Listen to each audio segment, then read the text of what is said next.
তৌহিদ আফ্রিদির একটি কলে ডিবি অফিসের মধ্যে ধরে নিয়ে আমাকে 1 ঘন্টা নির্মম ভাবে পিটায় এবং সেদিন আমি ভিতর থেকে মরে যাই এবং আমাকে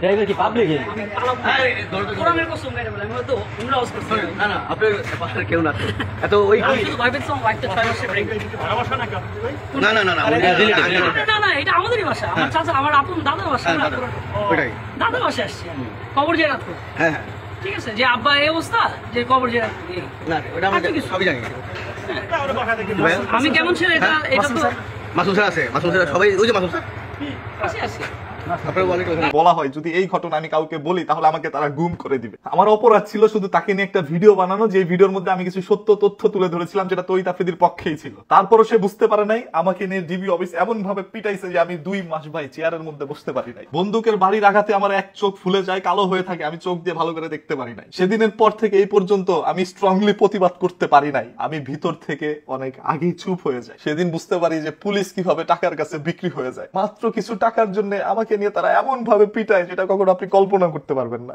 আজ এই ঘটনার প্রায় 2.5 বছর কেটে গেছে ভাই। এক এক করে সবাই মুখ খোলা শুরু করছে, কাদের কাদের সাথে এরকম কাজ করছে। এখন সবাই সব সত্যটা বলে দিচ্ছে। কথায় আছে না, আল্লাহ ছাড় দেয় তবে ছেড়ে দেয় না। আমি